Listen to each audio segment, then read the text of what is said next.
Hello, people. You're welcome to Pro Up Masterclass. My name is Tola Alabi. And to be real honest with you, I really didn't plan to record this class, but it has been a thought that has been on my mind for a couple of days now.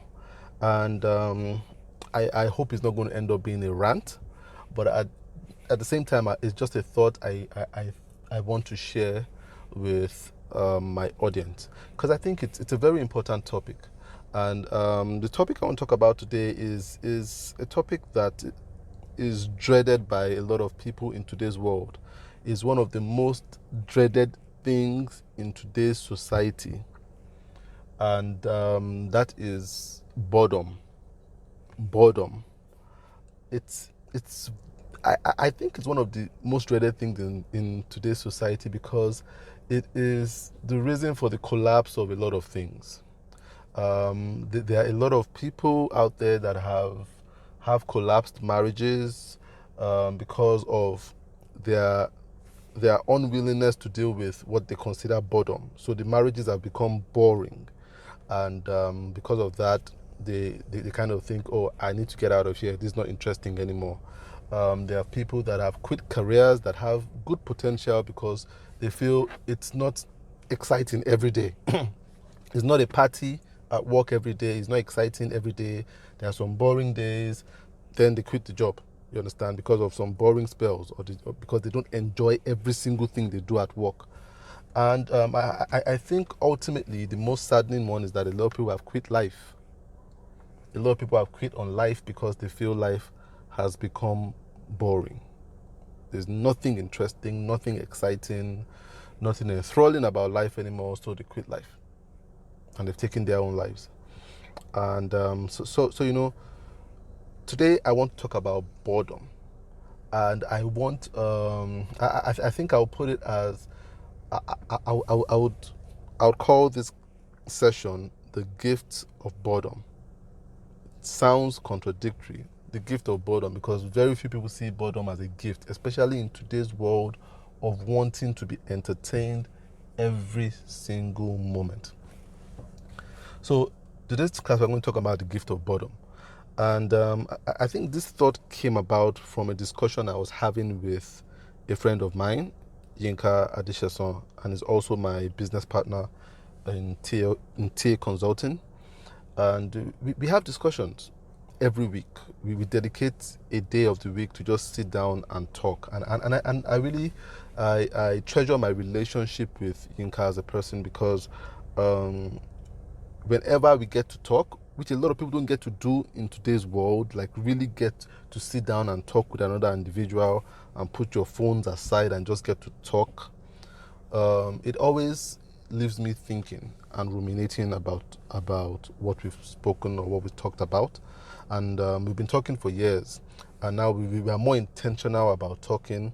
And I remember the last time we had a conversation, we were talking about Squid Game, and I was asking him if he had seen Squid Game. Now, I had not seen it at that point. I still haven't seen it yet as of the time I'm making this recording. But we're talking about Squid Game because it was everywhere. Everyone was talking about how Squid Game was the biggest thing on Netflix. And I was asking him if he had seen it. And he said he hadn't seen it. And he said he probably wasn't going to see it.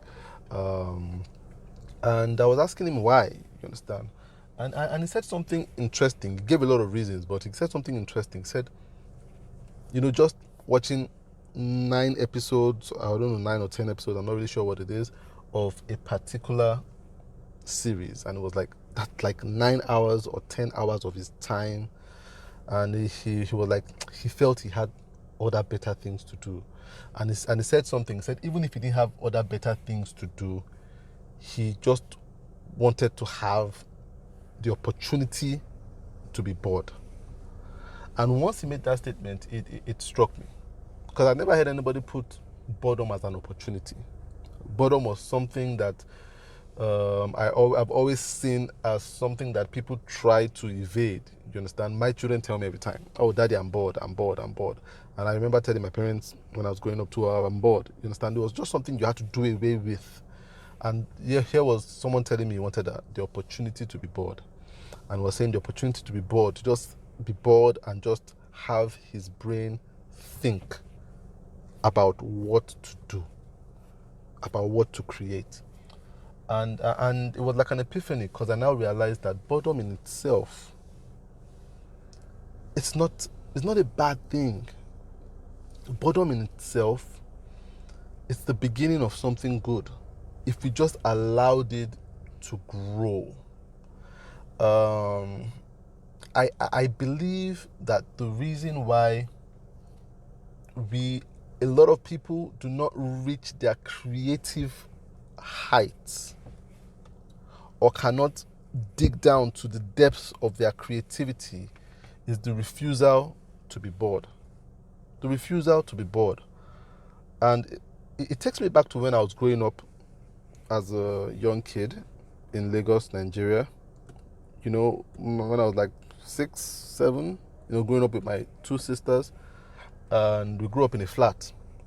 And in Lagos then, like it is now, there were a lot of power outages, especially at night. So we would go without power at night, and everywhere would be dark. And we didn't have a generator. We weren't using a generator, so we would have to resort to using candles and lanterns. So we had a candle, we had lantern, and we put a lantern right in the middle of the sitting room, and we all gather around it. And sometimes we just look at the activity, because there was no TV, there was no phone, no laptop, no nothing. It was just darkness. And we'll just sit down by the lantern and just look at it. And sometimes look at the candle wax melt. And sometimes just come up with games to play. And but what we did often when there was no power was we'll tell our dad or our uncles or aunts to tell us a story, especially our dad. We just say, okay, daddy, tell us a story. And we'll gather around the lantern, and my dad would tell us a story. And it used to amaze me how he used to come up with stories on the spot. On the spot.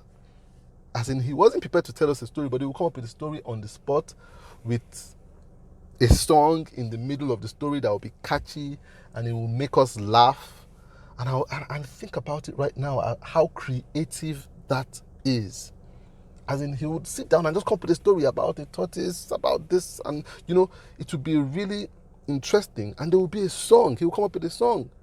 You understand? A real catchy song that we would remember the day after, and it was interesting and it was creative. And I kind of compare it to my kids growing up now. And because of technology, even now when we have power outages, we have an inverter. So there's no lapse. You understand? Like they're watching TV, the power goes off, the TV doesn't go off, the lights don't go off because there's an inverter. And a lot of homes, even where there's no inverter, there's the generator. So you go and switch on the generator. And everybody's back to being entertained again and not creating. And I kind of see that we kind of miss out on the opportunity to be bored, which leads us to be creative. Boredom, a lot of times, can lead to creativity. And we need to take advantage of the opportunity to be bored. I truly believe, especially here in Nigeria, one of the biggest problems we have is that we are over-entertained. I truly believe it. Personally, I believe it. I could be wrong, but I really think we are over-entertained. You go on your phone, and per day, a Nigerian can see up to 200 skits. If you are on your phone that much, you can see up to 200 different skits, comedy skits, on your WhatsApp status, on your Instagram, on Facebook. You can see up to 200 memes that keep you laughing. And I feel the problem is, I think a lot of people say that, Nigerians are the happiest people in the world and stuff. Well, it's a good thing, and sometimes it's a bad thing, because I think we are over-entertained. And there is no time to be bored and creative and reflective. A lot of people say it takes our attention away from what is going on around, but the thing, I don't think the solution is taking attention away from what is going on around in terms of the government and economic situations and security situations in Nigeria. I don't think a distraction is the solution. And I think once we can stop being as entertained, we will be forced to look inwards and to most probably do something to help our situation at the smallest level. Do something to help your own situation as a person. At a much higher level, do something to help other people's situation. But something would be done if you could just give yourself the opportunity to be bored and think. I think our children will be more creative if you give them the opportunity to be bored and think. And my wife says this a lot. She tells me, oh, no, what, let's just put off the TV and take away the tablet, take away the phones. And a lot of times, sometimes they won't take away the toys from the kids. She does that a lot.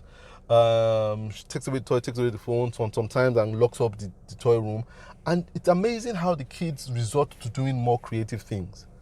They resort to coming up with stories, writing stories, drawing, and then we see skills that we never thought they had, or we never knew how good they were with those skills. But we realized that these skills were masked by their eagerness to be entertained. So they go from one TV station to the other, one TV station to the other one. No, TV is 24 hours now. It's ridiculous. When I was growing up, TV was not 24 hours. TV started at 4 o'clock and closed at 10 o'clock. Do you understand? So TV was not 24 hours. Not only was TV not 24 hours, kids' entertainment was from 4 to like 5:30 or 5 o'clock. 1 hour of kids' entertainment. After which every other thing was like adult entertainment. So the kids had to look for something to do. And that's what the time when we used to go downstairs in the flat to play with sand and play with our neighbors and actually play with other kids. But I watch my kids today, and this entertainment, they have a TV channel as in committed to cartoon, as in 24 hours TV. They have a series of TV channels committed to cartoons. So they can just surf on the TV and they're always entertained. And it still amazes me how they still tell me that they are bored. Just a gap, just a 5-minute gap in entertainment seems like it seems like you're torturing a kid. And this is not just kids, we're talking about individuals right now, as in adults. I know there was a couple of weeks ago or so, when a week ago, when there was a dip in the services of internet of Instagram and WhatsApp, and it just wasn't working, and people were panicking. As in, it was like if you put up an oxygen machine on someone that was on life support. People were panicking, and the next day people were saying, oh, this was really bad, it got me thinking and stuff like that, and people panicked that period. And it just revealed a level of addiction that we have to being wired and being entertained. I'm sure during that gap or that downtime that Instagram and WhatsApp experienced and Facebook, some wives spoke to their husbands for the first time. Some husbands spoke to their wives for the first time. For the first time, they had a conversation without a phone. And we need to embrace that feeling of boredom. Boredom isn't a terrible thing. Sometimes we need to put an embargo on that need to be entertained, that embargo. We need to put an embargo on it. And it forces us to look within ourselves and create something, that embargo. You see, war in itself sounds like a very, very negative term, but it's a very important tool. It has been a very important tool in the development of man and development of society. War, very important tool. It's amazing how many things got started up during war that we do not know were started because of the war. War. Tea bags, I heard, was propagated because of the war. It didn't start. Someone started it, but it propagated because of the war. Smarties, those little Smarties, M&M type things, were created because of the war, because soldiers couldn't carry candy in bulk with them. So they had to carry it in little pellets. The most interesting thing that I realized was created during the war and restrictions from the war was Fanta. You see, we all drink Fanta, the Coca-Cola product right now, but a lot of us don't know the story behind it. And that's because we are not bored enough. We are not researching enough. And so many years ago, I read the story about Fanta and how it was created. It was created as a substitute to Coca-Cola during the war. And that's because they had laid a lot of embargoes, trade embargoes on Germany. So Germany couldn't get the resources or the raw materials to make Coca-Cola anymore because they were locked out. The Allies had locked them out, had boxed them in. So they couldn't make Coca-Cola. So there was an embargo. Because of the embargoes on them, there were restrictions. They couldn't make Coca-Cola. So they couldn't drink Coca-Cola anymore. And people wanted to drink it. Just like people want to drink Coca-Cola today. People felt like, oh, we really need this thing. There's no soft drink.